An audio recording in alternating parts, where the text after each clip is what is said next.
Yo nunca filmé otra cosa que lo que yo soy. No sé si he hecho muchas películas o una sola. Por eso me parece que tiene importancia, pero no tanta, lo que uno hace para trascender, sino lo que uno hace para servir. Entiendo la participación como una obligación. El hombre tiene una hipoteca para con la comunidad. Jornadas de Historia, Arte y Política a Guilherme Maia, que va a presentar un trabajo que tiene mucho que ver con lo que él viene desarrollando ya desde hace mucho tiempo, que es la investigación, la pesquisa sobre el sonido en el cine, ¿no? Un elemento no muy estudiado ni desarrollado en los estudios de cine. Si ustedes solo ojean lo que pueda llegar a ver en una librería sobre cine, en general los libros tratan sobre la imagen cinematográfica, no sobre el sonido en el cine. Bueno, la tarea que hace Guilherme es doblemente valorable, creemos, por eso, y bueno, es uno de los motivos, también su amabilidad y bonomía por haberlo invitado, ¿no? Guilherme es profesor en la Universidad Federal de Bahía, de Salvador de Bahía, en Brasil, y se doctoró en Comunicación y Cultura Contemporánea de esa universidad, y es profesor de la Facultad de Comunicación de la UFBA, de la Universidad Federal de Bahía, en el programa de posgraduación en Comunicación y Cultura Contemporánea, y colaborador del programa de música. Es el líder, el director del Laboratorio de Análisis Fílmico también de la Facultad de Comunicación de la misma universidad, e investigador del grupo Dramatis en el programa de Artes Escénicas de esa universidad. Publicó varios libros y como compilador Ouvir el documental, Oír el documental, y este que es Elementos para una poética de la música de los films, que es su tesis de doctorado hace un par de años. Lo dejo a Guilherme y nuevamente le agradezco su presencia. Buenas noches. Yo voy a empezar en portuñol y después voy a leer en español para comodidad de todos. Agradezco muchísimo la invitación de Javier. Nosotros nos conocemos en Asaeca, ¿sí? Creo que sí. Después en el seminario de Ana Laura. Sí. 2 veces, quedamos muy próximos, conversamos. Estoy organizando un libro con el profesor Lauro Zavala de la UAM de México. Javier tiene un artículo en este libro también, o sea, estamos empezando una parcería que espero que sea muy fructífera. Quiero llevarlo a Brasil también, a Bahía, saber lo que la bahiana tiene. ¿Es así el título de la canción de Carmen Miranda? ¿Cómo se dice? ¿O qué es que a bahiana tiene? ¿Conoces? Sí, sí, claro. Claro. Entonces voy a empezar a leer, que me quedo más tranquilo por la diferencia de la lengua. Bien, en el libro Elementos para una poética de la música de las películas, procuré demostrar que el cuerpo a cuerpo con la teoría y con la crítica cinematográfica me llevó a percibir que una determinada noción de valor parece dominar el campo de las enunciaciones, operando como base para todos los juicios sobre la virtud de la música de una película. El supuesto de que cualquier música de naturaleza romántica o sentimental, entre comillas, que expresa en paralelo, nuevamente entre comillas, la palabra paralelo, las emociones que emergen de una película, tiene un bajo valor artístico. Para que sea aceptada en el reino de los objetos verdaderamente artísticos, ella debe estar en, entre comillas, contrapunto, que es una noción de Eisenstein. es decir, producir un sentido diferente de lo que es construido por las imágenes, ser neutro, entre comillas, desde el punto de vista sentimental, tener compromisos con la defensa de un determinado ideal político y o estético, o ser visto como algo transgresor, romper contradicciones, en fin.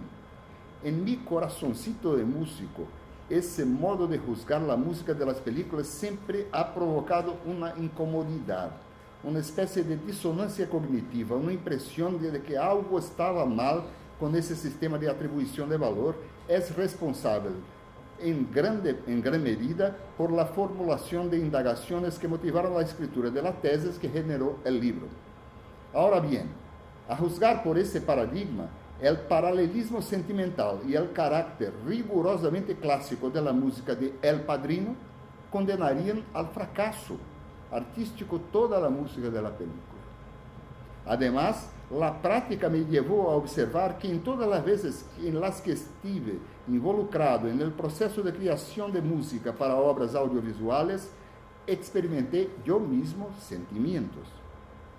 El modelo presupone, por ejemplo, que si el personaje está triste, si la situación dramática es triste y la música tiene un carácter triste, se considera la estrategia de bajo valor artístico. Sin embargo, si la música no es triste, ella está en contrapunto y por ello tiende a ser vista como aplicada con arte. ¿Es esta una buena estrategia conceptual para evaluar la virtud de la música de una película? Pues bien, autores como Nicholas Cook, Michel Chion y Philip Tegg, por ejemplo, prefieren entender que la música en el cine nunca es un paralelo que acompaña, subraya, refuerza, reafirma o duplica la imagen, sino añade a ella un valor de sentido y sufre la acción del sentido de la imagen sobre sí misma. Una buena manera de comprender una de las caras del fenómeno, señalada por Chion como valor añadido, es observar que si una escena en particular de una pareja besándose se sincroniza con una música suave, en tono mayor, el audioespectador tiende a perceber una situación de encantamiento amoroso. Si la música es lenta, en tono menor, la escena tenderá a ser percibida como un momento triste que puede significar el último beso, por ejemplo. En el caso de la aplicación a la escena de una música con altísimo grado de disonancias, la sensación de los conflictos entre las frecuencias del tejido musical inducirá al público a experimentar la impresión de que hay un malestar en la relación amorosa o que algún peligro amenaza a la pareja. Ya la audición de un tango puede sugerir, por medio del accionamiento del repertorio cultural, que los personajes son argentinos o que la historia que se lleva a cabo en Río de Janeiro o que hay alguna relación con Argentina. Es apropiado preguntar en cuál de estos casos la música estaría en contrapunto o en paralelo. Parece evidente, por supuesto, que la cuestión es mucho más compleja. Las oposiciones en paralelismo y contrapunto entre programas de naturaleza sentimental y no sentimental, entre repertorio romántico o postonal, o entre tradición y innovación, en verdad tiene potencia para atribuir virtud artística o condenar al fracaso el conjunto de estrategias musicales de una obra cinematográfica, o no pasan de manifestaciones de gustos personales e históricos difundidos por los agentes de legitimación de las áreas del cine y de la cultura. Podría formularse un enfoque alternativo más fecundo en lo que se refiere a su aplicación en el análisis fílmico, por una poética de la música de las películas. Las grandes teorías generales del cine, de su génesis a los años 1960, elaboraron sistemas de atribución de valor a la música de las películas. En el marco de una definición exclusivamente visual de cine, las grandes teorías generales, principalmente los estudios de Eisenstein, Siegfried Kracauer, Maurice Robert, Theodor Adorno y Hans Eisler, Eles têm um livro, La música en el cine contemporáneo, um livro sobre isso. E Jean Mitry construyeron modelos valorativos basados en oposiciones bipolares que, aunque ejerzan una importante influencia en el territorio de la crítica contemporánea, pueden ser solo constructos teóricos utilizados más como armas en la lucha por legitimación en los campos del cine y de la cultura que como base para juicios de valor. Como se sabe, un rasgo común de las teorías cinematográficas formativas, realistas y modernas es una visión idealista y normativa que hace que los hechos del cine se sometan a una lógica en que la realidad material de las películas está a merced de la realidad ideal del pensamiento filosófico. Dudley, 1989. Problema similar es señalado por... Yo voy después al hospital para la lengua, para arreglar todo eso. Problema similar es señalado por David Bordwell en el campo de la teoría cinematográfica contemporánea. Abre comillas, la mayoría de los teóricos contemporáneos del cine parece entender que la teoría, la crítica y la investigación histórica deben ser orientadas por la doctrina. En los años 70, una de las precondiciones para que una formulación fuese considerada válida era la de que estuviese establecida en una teoría explícita de la sociedad y del sujeto. La ascensión del culturalismo vino a intensificar esta demanda. En lugar de formular una cuestión, articular un problema o detenerse sobre una película intrigante, el objetivo central establecido por los autores es otro, el de comprobar una posición teórica ofreciendo películas como ejemplos. Eso es David Bordwell falando. Al menos desde la semiótica propuesta por Metz en la década de 70, hay un eje teórico-metodológico que, al asumir un compromiso esencial con los aspectos internos de la película, se distingue de esa tendencia dominante. En esa tradición de análisis inmanente, es en esa tradición de análisis inmanente que la metodología del laboratorio de análisis fílmica, la poética del cine, se inscribe. A diferencia, sin embargo, de análisis formalistas y semiológicos, preocupados esencialmente con el modelo estructural o con los procesos de producción de significados de la obra, la metodología del laboratorio parte del presupuesto que el análisis de una determinada materia expresiva debe contemplar, ante todo, el modo como la instancia creadora ordena recursos y medios, configurándolos en forma de estrategias que tiene como objetivo primario la producción de efectos cognitivos, sensoriales y afectivos en un apreciador. La efectuación de los medios y estrategias sobre la apreciación es la pieza cinematográfica como resultado, como obra. Las raíces más profundas de la metodología están ancladas en la antigüedad clásica, más precisamente en la poética, el breve tratado de Aristóteles sobre los géneros de la poesía. Como se sabe, Aristóteles entiende un determinado género literario o teatral como un compuesto de programas, es decir, un conjunto de estrategias engendradas en el ámbito de la creación que tienen como destino la producción de efectos sobre el apreciador en el momento de la fruición. En el caso de las tragedias, todos aquí sabemos, los efectos intrínsecos al género son el horror y la compasión. Wilson Gómez, líder del grupo, era el líder del grupo de laboratorio de análisis fílmicas antes de que yo ocupé ese lugar. Y constructor de la matriz metodológica, está alerta evidentemente que un texto sobre un determinado tipo de escenificación teatral de la antigüedad clásica no puede abarcar completamente el complejo actual de las obras expresivas audiovisuales. Sabemos también que el rizoma de cuestiones que se origina a partir del uso de la palabra género en el contexto contemporáneo es mucho más sofisticado que en el siglo IV a.C. El método del laboratorio cree, sin embargo, basado en pilares epistemológicos articulados a partir de aspectos del pensamiento de Kant, Paul Valéry, Luigi Pareison y Umberto Eco, que el texto de la poética contiene intenciones de pensamiento perfectamente capaces de reunir en un eje discursivo sensato y fecundo muchos de los problemas y perspectivas contemporáneas respecto a las disciplinas de expresión e interpretación. De la fenomenología de Kant, el método convoca a la clasificación de los objetos de la realidad en dos claves distintas: aquellos cuya percepción lleva al sujeto al mero reconocimiento material de las cosas, y aquellos construidos de modo a accionar una actividad de la conciencia para convertirlos en expresión. Son objetos elaborados por una conciencia con el fin de desencadenar una serie de estados sensibles e intelectuales en otra conciencia apreciativa.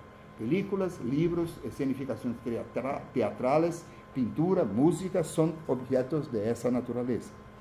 En Luigi Pareison, nos encontramos con la idea de que la verdadera evaluación de la obra es la consideración dinámica que de ella se hace partiendo de la confrontación de la obra tal como ella es con la obra tal como ella propia quisiera ser.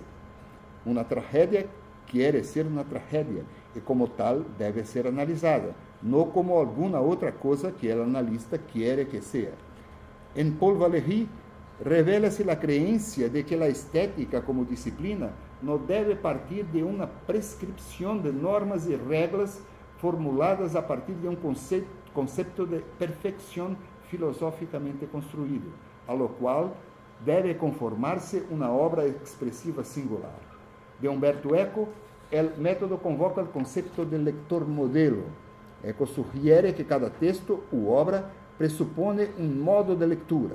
A essas estratégias de leitura que a obra expressiva impõe ao lector, ele las denomina lector modelo. Lo que Eco propone, en definitiva, es que el acto creativo es frecuentado por una o algunas entidades ideales que le inscriben en la máquina textual instrucciones para la lectura y determinan límites para las perspectivas de interpretación. Para Eco, la actividad de interpretación tiene límites y esos límites son impuestos por el propio texto. Por lo tanto, no toda interpretación es económicamente pertinente. La poética del cine presupone aún la aplicación de herramientas de control hermenéutico. A. La comparación de los resultados de los análisis con el examen de discursos teóricos y críticos, por supuesto. Y B. El sometimiento del análisis a los colegas del laboratorio de análisis fílmico. Este procedimiento tiene como premisa la creencia en la hipótesis de que el conocimiento es más rico cuando es producido colectivamente y controlado por un grupo de analistas expertos. Es importante aclarar, por fin, que los presupuestos metodológicos de la poética de la película, del film, no impiden los análisis contextuales o otras. Somos conscientes, por supuesto, que muchas películas exigen que se las lean a la luz del modo como se articulan con el mundo histórico. Es difícil analizar Tierra en Trance de Glauber Rocha, por ejemplo, sin llevar en cuenta el juego de fuerzas políticas y estéticas del Brasil de la época. Lo que defiende el método, sin embargo, es que debemos ir de la película como obra singular al mundo y no al revés, considerando que el camino contrario puede llevar al analista a obligar a la película a confesar lo que ella no es, partiendo de paradigmas de valores preexistentes. El análisis inmanente debe, todavía, ocupar un espacio metodológico jerárquicamente superior a los discursos críticos y académicos sobre las obras. De igual modo, de la película a los discursos de críticos, investigadores y realizadores. Bueno, voy ahora a dar un ejemplo práctico de aplicación de este, que no es propiamente una metodología, sino un conjunto de presuposiciones para orientar a análisis. También no es prescriptivo, es una propuesta, un camino que no nega los otros caminos. Eso es un otro camino que puede ser evaluado. Este análisis tiene sus raíces en la experiencia de apreciación de una secuencia de la película De Paseo a la Muerte, de 1990, de los hermanos Coen, que se volvió conocida como el Festival de Balas Danny Boy, the Danny Boy Bullet Fest, percibida por mí en relieve en el primer disfrute privado de la obra. En aquel momento todo llevaba a creer estar ante algo merecedor de ser guardado en la carpeta de las escenas en las cuales la agencia de los recursos musicales nos gusta especialmente o nos enseña un poco más sobre el cine. En verdad, eso cambió mi tesis de doctorado, este momento de apreciación de esta película, porque yo empecé el doctorado con el cine brasileño como tema, como objeto. Estaba un poco perdido. Un día en casa pasé por se vende periódicos, como se llama, tienda de periódicos, kiosco de periódicos. Estaba la película. Yo nunca había visto una película de los Coen. Estaba lá, Ajuste Final, De Paseo a la Muerte. Yo compré, llevé para casa, asistí a esa escena. Yo sé lo que voy a hacer en la tesis ahora, después de asistir a esa escena. Un análisis del contexto de la recepción de la película, hecha en el final de la tesis, indicó que la potencia expresiva del Danny Boy Bullet Fest se notó de manera semejante por una comunidad más amplia de apreciadores. La secuencia puede ser vista en relieve en los discursos de estudiosos de la obra de los Coen, como Josh Levine y James Mottram, especialistas en el género noir, como Alan Silver y Elizabeth Ward, y los críticos Desson Ho, do Washington Post, Owen Gleiberman, do Entertainment Weekly, y Jonathan Rosenbaum, do Chicago Reader. En un grupo de discusión intitulado Miller's Crossing Review, criado exclusivamente en torno a cuestiones acerca de esa tercera película de los Coen, muchos discursos de aficionados convergen en el sentido de incluir la secuencia en la lista de los momentos clásicos del cine, y un participante que comparte el entusiasmo con sus colegas declara: me alegra saber que no estoy solo cuando considero a la secuencia de Danny Boy como una de las mejores de la historia del cine. Yo siempre acho essas coisas muy engraçadas. Eso es mejor película. Yo no consigo ver a Oscar. Yo no creo en mejor película. Vamos a asistir. ¿Por cuál motivo la secuencia de Danny Boy se convoca a sí misma una adjetivación tan positiva? Una de las apuestas del análisis es la de que la potencia de ese conjunto de escenas puede ser atribuida en gran parte al modo como la canción Danny Boy está articulada con la fábula y con el montaje. El análisis de los puntos de sincronización es un concepto de Chion entre los aspectos no literarios de la canción y la edición de la acción que se nos muestra, revela una planificación sutil y rigurosa. Además de eso, tanto las palabras de la canción como la carga cultural que ella contiene se articulan de modo ingenioso con la acción representada, con el origen y la naturaleza de la relación entre los dos personajes principales y con el resumen moral de la película. Vamos a la secuencia. Llamo la atención sobre la coincidencia de la llegada a la tónica de la música en los momentos en los que el protagonista de la escena se saca y se pone el habano en la boca, y para el efecto suspensivo de la fermata que antecede la explosión del auto. Sorprendido por un ataque de un grupo de enemigos, un hombre solo, efectuando una cantidad formidable de disparos, enfrenta y mata a todos los rivales. Como es propio de representaciones de esa naturaleza, el espectador es confrontado con un alto grado de inverosimilitud. El hombre solo efectúa un disparo en la espinilla de un oponente que cae en el suelo y se queda inmóvil. desde um ponto muito cercano, o herói é ametralhado por um adversário, pero nenhum disparo lo acomete. Um incêndio no piso inferior da casa evoluciona com uma rapidez absolutamente incompatível com o tempo. É um foguito. De repente, quando sale 1 minuto depois, a casa toda está pegando fogo. Para os aficionados del género, o festival de disparos del adversário sendo ametrallado en el andar superior, por cierto, es un gran deleite, pero no es un momento en el cual el espectador se encanta especialmente con el brillo de la interpretación de los actores, y tampoco si es posible atribuir a la potencia de las escenas exclusivamente a la agencia reconocidamente virtuosa de fotografía y montaje de las imágenes. Si la secuencia de Niboy se convoca para sí una adjetivación tan positiva, vale la pena investigar el rol de la música en el proceso.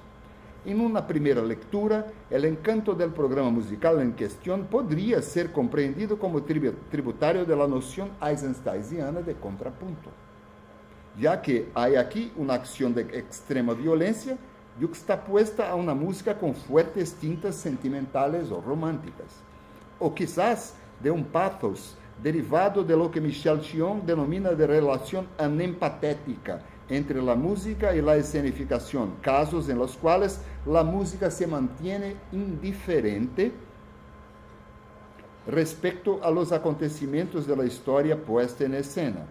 El análisis interno, sin embargo, indica que el grado de articulación de la narrativa y el del montaje con la estructura formal de la música apunta hacia otros caminos de interpretación.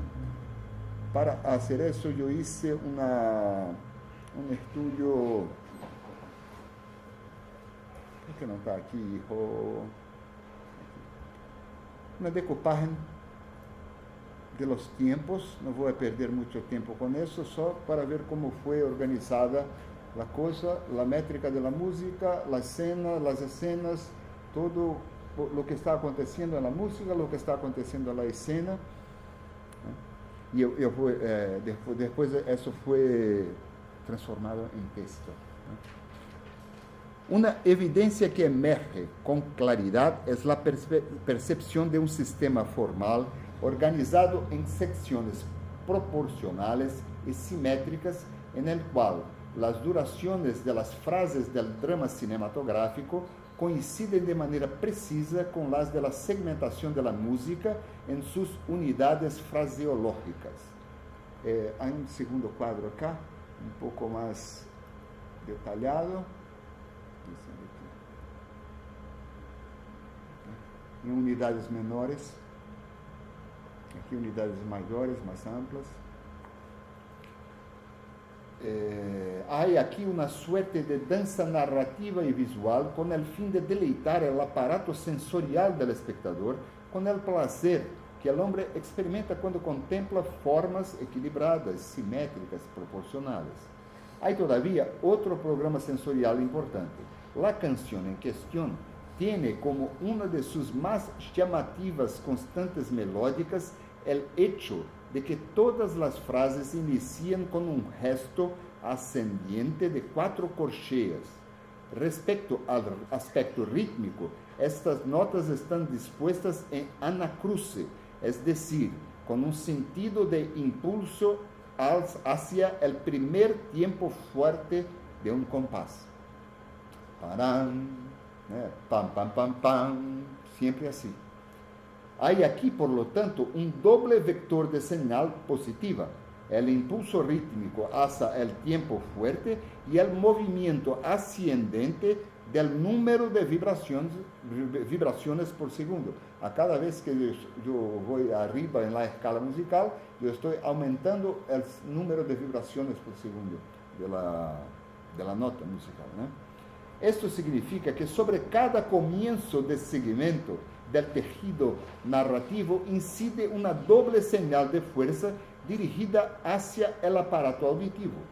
Tributarios de un gesto poético consciente o de la buena suerte que suele visitar la urdidura de las obras exitosas, esos sutiles impulsos de energía pueden ser leídos en la obra misma y no es arriesgado decir que deben contribuir, en efecto, para la impresión positiva que Danny Boy Bullet Fest produjo en el ámbito de las recepciones.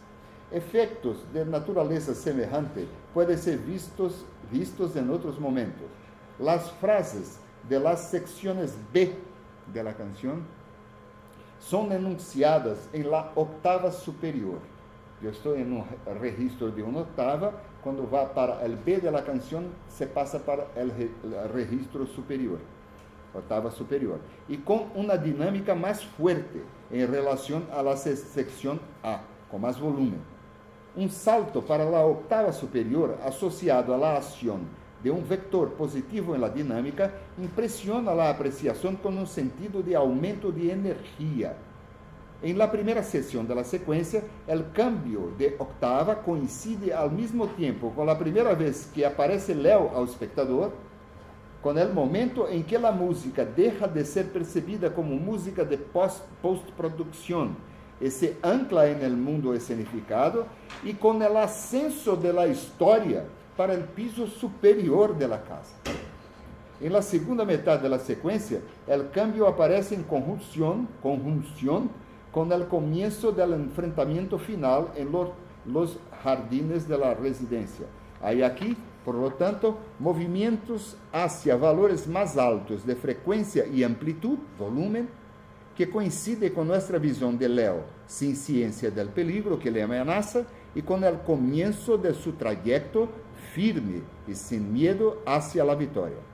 El punto alto de la melodía, el sol sostenido del primer tiempo de los compases 17 y 37, coincide en la exposición con el momento en que Leo nota el peligro. En la reexposición, la nota es sostenida en fermata en un fondo armónico de preparación, prestando su carácter de suspensión para los momentos previos a la explosión del alto de los adversarios. Yo, cuando estaba haciendo la investigación, yo compré el CD, claro, ¿no? Para escuchar las canciones sin ver la película. No hay esa fermata. Y después yo fui, pero no está aquí. Yo veo en la película, pero no está en el CD. Haciendo lecturas, fui a descubrir que el cantor, toda la orquesta fue llamada de nuevo para grabar la música una vez más para la película. En el CD no está así. En la película sí. O sea, hay una intención clara. Vamos a hacer eso, vamos a extender esa nota un poquito más para esperar la explosión del alto. Así, el análisis interno revela que sensaciones producidas por mecanismos no literarios de la canción aparecen claramente articulados con el flujo de tensión y distensión de la narrativa. Sob tal perspectiva, no hay ninguna posibilidad de afirmar que esta canción está indiferente o en contrapunto a la acción representada. Otro aspecto es importante aquí, contrapunto en el sentido de disjunción de sentido, porque si tú tomas la palabra contrapunto con su sentido en la teoría musical, no es disjunción, de lo contrario, es hiperrelación. Fue un equívoco el modo como la palabra, yo no creo que Eisenstein estaba errado, los lectores de Eisenstein sí, porque lo que él quería decir es que es un contrapunto en el sentido de hacer relaciones todo el tiempo entre lo que se ve y lo que se escucha. Otro aspecto interesante es el tránsito en el modo como la música es percibida por el espectador. En los primeros compases de la introducción, la música, violines dulces, tiende a ser percibida como un cliché de dramas sentimentales cinematográficos, asociada a la historia de amor entre Tom y Verna. Al fin, eles se besan, entran en una música romántica, todo listo, está todo bien, dentro de los clichés, ¿no? En la mitad inicial de la primera sesión, la acción de los enemigos en el piso inferior de la casa, la lectura semántica anterior es impedida y emerge un cierto grado de incongruencia. Lo que esa canción está haciendo en cuanto los bandidos, ¿no? Los enemigos están se acercando del protagonista. Leo no es propiamente el protagonista es el otro Tom. Pero en esta escena, el protagonista. Cuando se muestra Leo al espectador, un primer plano en un gramófono revela que la música emerge de la escena. Desde ese punto hasta el comienzo de la confrontación, el plano de la música en la mezcla pasa a obedecer a la perspectiva de escucha de los personajes, es decir, más fuerte y clara en los planos de la habitación de Leo, con menos volumen, y con la región aguda atenuada en los planos que muestran la acción exterior de la habitación. Durante la primera sesión de la confrontación, la música permanece anclada en la escenificación, pasando a ocupar un plano de fondo en relación a los ruidos de los disparos.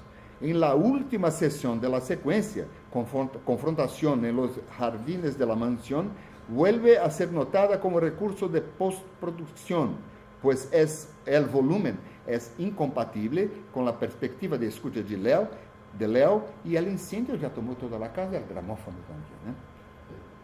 Despegada del mundo, la música crece en dinámica para adquirir entonces un carácter grandioso que adhiere a la valentía del personaje, especialmente cuando ella pasa a ocupar un primer plano sonoro en la mezcla. En cuanto al programa de naturaleza sentimental, es lo que es complejo, porque solo puede ser descifrado a la luz del examen de la articulación entre Danny Boy y el programa emocional de la película, así como la comprensión del lector modelo que el tejido cinematográfico de Paseo a la Muerte configura. Esto porque, aunque la canción no es muy conocida en Brasil, ¿es conocida acá? ¿No? El texto prevé un apreciador que reconocerá en Danny Boy un símbolo, ya que en algunos aspectos esta música está para los irlandeses de los Estados Unidos, así como yo procuré una canción argentina que tuviera el mismo sentido. Pregunté a algunas personas, pero no ubiqué. Puede ser que ahora emerja. Como Asa Branca de Luis Gonzaga está para los brasileños del nordeste que emigran hacia el sur y el sureste del país. O sea, es una canción de exilados, de personas que están lejos de su país y cantan en confraternizaciones cuando se encuentran por extrañar su país. Para hablar de los efectos sentimentales y cognitivos de la música y de la dimensión cinemusical, es necesario, en primer lugar, observar la función de la secuencia en el cuerpo de la película. Leo es un personaje que en las secciones anteriores de la historia conquistó la simpatía del espectador, aunque no exactamente por las mismas razones y tampoco con la misma intensidad. Es fácil percibir semejanza entre el efecto emocional que Leo produce en la apreciación y lo que Don Corleone ofrece a la audiencia en El poderoso capo, El Padrino. Ambos se muestran como hombres elegantes, poderosos, valientes, amigos de los amigos, implacables con los enemigos. En la secuencia en examen, el espectador teme por la vida de Leo y quiere verlo destruir a los enemigos. En cuanto al carácter de la música, que en este momento se ofrece a la escucha, hay que reflexionar con prudencia. Las canciones en general son especies de granadas semánticas que proyectan astillas de sentidos, sensaciones y sentimientos en muchas direcciones. En el juego de sentidos de las canciones cantadas, además de dispositivos exclusivamente musicales, como las propiedades melódicas, rítmicas, armónicas, las opciones paradigmáticas de timbre y dinámica, y de significados que emergen a partir de la pertenencia a una época, género o estilo, también son relevantes el texto literario, las propiedades vocales de aquel que enuncia y el modo como interpreta la canción. Es crucial en este punto de la narrativa analítica observar que en la primera apreciación el analista empírico, yo, aprehendió solo fragmentos del contenido literario y tampoco percibió la obra como una música conocida. Se trata aquí, por tanto, de efectos derivados del material estrictamente musical, hasta ahora. pero que se refiere a la red semántica que se acciona cuando un apreciador escucha una canción que ha escuchado muchas veces, sabe su nombre, que es diferente, ¿no? Y tiene una posición afectiva construida en relación a la obra y o al intérprete. A pesar de estar anestesiado en la primera sesión de la análisis del contenido verbal e interrompido los sentidos accionados por la familiaridad con la obra, se constata la presencia de una fuerte conexión entre el pathos de la música y el de la escenificación. Lo que el analista escuchó al final mientras veía el triunfo de Leo. Una canción sencilla, con marcas importantes de canciones populares sin grandes ambiciones por capital simbólico en el campo de los juicios estéticos. En cuanto a la armonía, se contenta en recoger solamente las funciones principales de la tonalidad. La melodía acompaña ese carácter sencillo de la armonía. Pasea tranquila por grados conjuntos y pequeños saltos, siempre en dirección a consonancias. El tiempo puede ser considerado un andante, mientras que el ritmo melódico no presenta ninguna elaboración más sofisticada. La forma es absolutamente simétrica, siendo la canción totalmente construida de frases de 2 compases cuaternarios. En resumen, una canción sencilla. Condicionados por la tonalidad mayor, por el gesto ascendente de todos los inicios de frase y por la naturaleza triádica de la armonía es muy sencilla. Todos pueden tocar esa canción cuando están empezando a tocar la guitarra. Los aspectos no literarios de la canción de Danny Boy tienen gran potencia de producir en la recepción sentimientos de signo positivo, que se asocian fácilmente con ideas como éxito amoroso, paz, confianza, superación y victoria. Es importante recordar que tonalidades mayores asociadas a movimientos melódicos ascendentes son recursos constantemente empleados para la producción de los himnos nacionales, como sucede con la Marsellesa, con el himno nacional brasileño y con el himno argentino. Por supuesto, la parte cantada, no aquella introducción instrumental. La parte cantada es igual, es un movimiento ascendente también y es tonalidad mayor.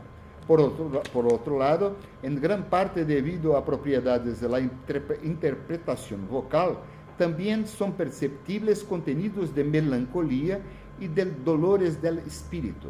La, entre comillas, lágrima en la voz de aquel que canta agrega al himno tintas melancólicas. Con el enfoque restringido a los aspectos musicales, ya la interpretación vocal, se puede decir que Danny Boy construye una atmósfera de éxito, victoria y superación, pero teñida de tristeza. La interpretación vocal, sin embargo, no solo construye tristeza, por supuesto, lo que el espectador oye. Es una voz de tenor adherida en canto lírico, que canta con bravura, sentido que se une fácilmente a la acción valente del personaje. De la misma forma, el canto operístico y el arreglo de cuerdas del acompañamiento contribuyen para que la canción sea percibida también como alta cultura. Y así estabelezca un paralelo con un personaje mostrado como rico, sofisticado, que vive en una mansión y usa zapatillas con monograma. Con atención dedicada a los aspectos no literarios de la canción, por lo tanto, el análisis permite inferir la presencia de una instancia autoral preocupada en establecer un juego intenso de relaciones cinemusicales. El examen de la participación de Danny Boy en la estrategia cinemusical de la secuencia en el examen, ¡qué feo! Sin embargo, debe ser sometido a la comprensión del hecho de que el analista empírico, en este caso, no se funde con el apreciador modelo inscrito en la obra. En primer lugar, por el motivo obvio de que incluso después de algunas apreciaciones, no fue posible capturar el sentido total del texto literario, tarea dificultada incluso a causa del acento con el que se cantan las palabras. Es un tenor irlandés.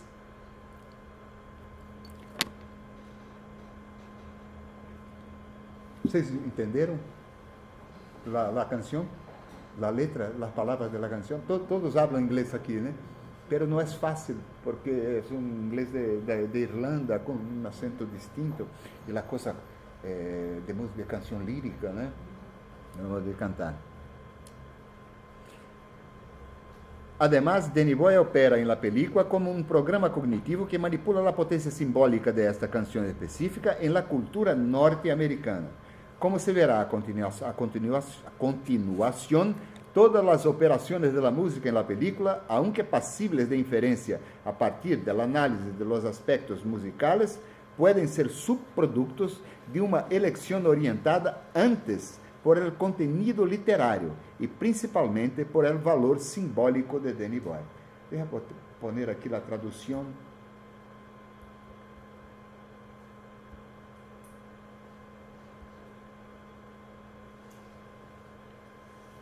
Es una traducción hecha por mí, perdón.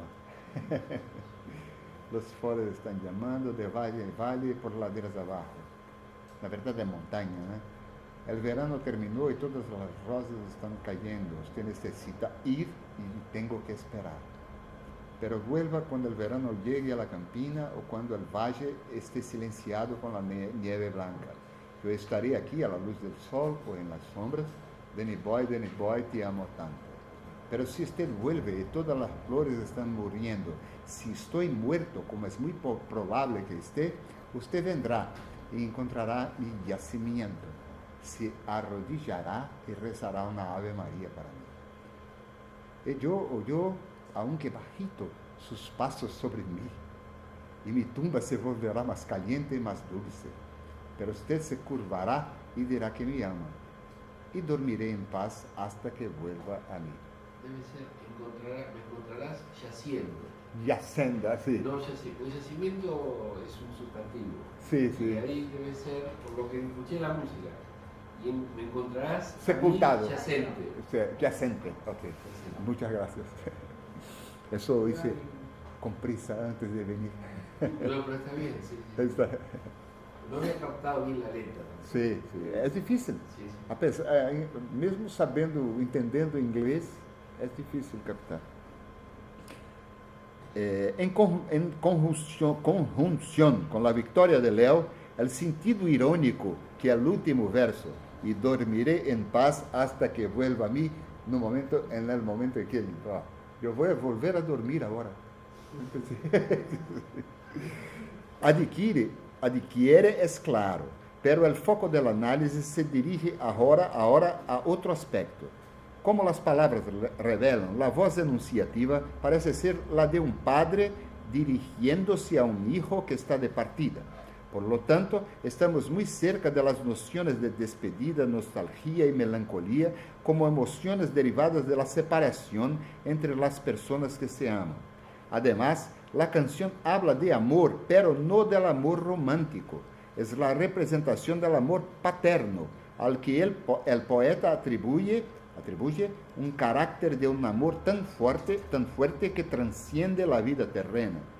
También hay otra capa de sentido dramático en la canción, con un impacto especial en un país de inmigrantes como Irlanda. La contraposición entre la vida en las montañas verdes que necesita ser dejada por los más jóvenes y el amor del sacrificio de los padres, madres, novias. Es una narrativa melodramática orientada hacia la búsqueda de la conmoción que funciona como modelo o paradigma para todos los migrantes que dejaron atrás su tierra y sus seres queridos. El tema de la letra de la canción, como fue examinado, es en síntesis una declaración de amor de un padre a un hijo que va a partir. Así, aunque en la película la situación esté invertida, pues quien ocupa el lugar de padre protector es el hombre más joven. Para eso tenía que ver la película toda, es claro, ¿no? El contenido literario de la canción puede ser percibido en conexión temática con la centralidad emocional de la historia. ¿Usted conoce la película de Paseo a la Muerte? ¿Nadie la conoce? Son dos protagonistas, es una historia de dos hombres, de la relación entre dos hombres. Hay una mujer que es una femme fatale, ¿no? Que es disputada por los dos, pero lo que importa es la relación de los dos. hasta del principio al final de la película. Lo que está en juego desde el punto de vista sentimental es la relación entre Leo y Tom, que vimos en la primera parte, escena de la secuencia. Es importante observar que la película no ofrece al espectador ninguna explicación para el pacto de amistad que existe entre ellos. En películas como Era una vez en América, Buenos Muchachos y El Padrino, los lazos de fidelidad son construidos por la historia de manera muy clara, casi siempre fundamentados en vínculos familiares o construidos en los tiempos difíciles. En De Paseo a la Muerte, la narrativa no da ninguna pista concreta sobre las motivaciones de la unión entre Tom y Leo, pero pide ayuda a la música y a la poesía popular para construir este sentido en una dimensión lírica. Por otro lado, hay que observar la función simbólica que la canción Danny Boy ejerce sobre la recepción ideal de la obra.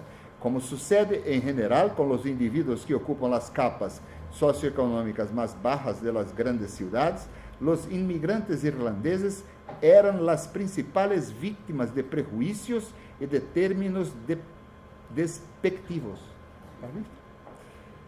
What's that potato eater up to? Pergunta Dane a Tic Tac. São dois personagens ganos. O que é esse comedor de batatas? Papas. O que esse comedor de papas quiere?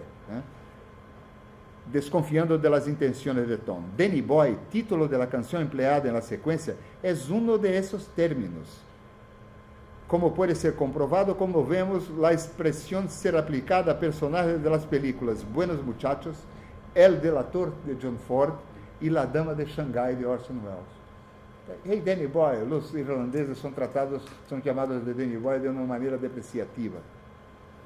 Fue precisamente debido a la canción que la expresión Danny Boy se fijó como un signo de Irlanda. Aunque hay controversias sobre el origen de Danny Boy, según el músico Michael Robinson, es una de las muchas canciones hechas con una melodía irlandesa para gaita de fuelle, de autoría desconocida, cuyo primer registro en partitura aparece en 1855 en la colección Ancient Music of Irlanda.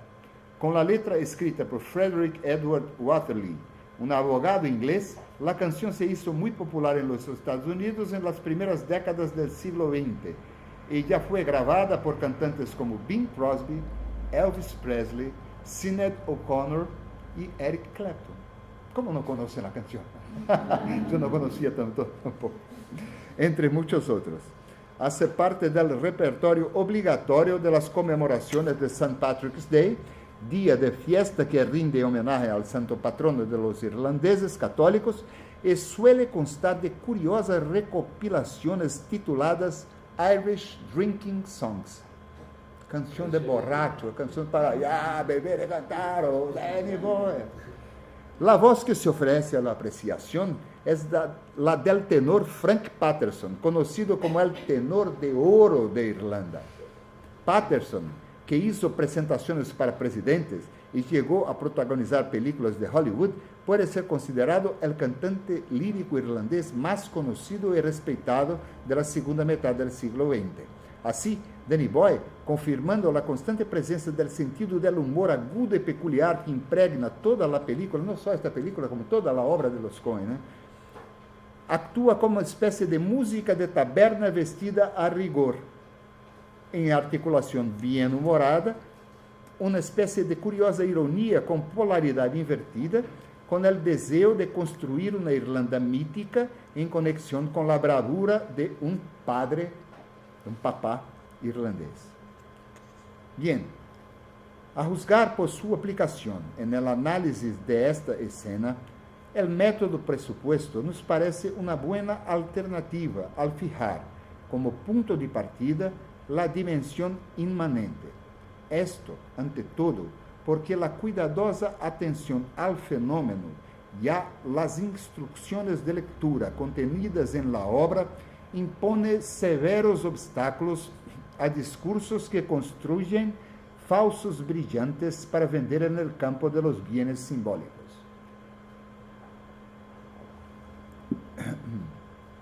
Dicho de otro modo, la prueba realizada sugiere que el dominio pragmático del análisis puede tornarse más dinámico al aplicar la matriz de raíz aristotélica aquí propuesta que con los esquemas conceptuales dominantes construidos en el ámbito de las grandes teorías cinematográficas y aplicado como herramienta de atribución de valor por el discurso crítico y académico. Pregunto, ¿sería más significativo o fecundo, por ejemplo, adoptar como referencia las proposiciones de Adorno y Eisler para atribuir valor a la música de las películas aquí analizadas? En la escena analizada, la música establece mucho más vínculos con el mundo romántico do que como técnicas composicionales modernas o contemporáneas, como defendían Adorno y Eisler. Según Adorno y Eisler, el carácter simétrico y las asociaciones poéticas de la melodía no corresponden a la objetividad tecnológica y al carácter asimétrico de la película. Son palabras del libro de Adorno y Eisler. Abro comillas una vez más, el uso de música para proporcionar al espectador referencias históricas y geográficas es un despropósito, pues ese tipo de arte aplicado va en contra del carácter moderno del cine. Palabras también del libro de Adorno y Eisler. Si así lo piensa, el analista inevitablemente concluiría que la música de esta escena es un fracaso, porque es simétrica, melódica, así como hace emerger en la apreciación sentidos relacionados al contexto histórico geográfico de la escenificación, porque es una canción, esta grabación es de este tiempo. En una perspectiva semejante, cabe preguntarse si la adopción del discurso de Maurice Joubert llegaría a resultados mejores que los obtenidos por esta poética de la música de las películas aquí propuesta. En la escena analizada, la música está imbricada con la acción, sigue la tradición del melodrama, es dramática y expresiva, contiene elementos subjetivos y traduce, entre comillas, contenidos emocionales y poéticos de la historia escenificada. Muchas gracias.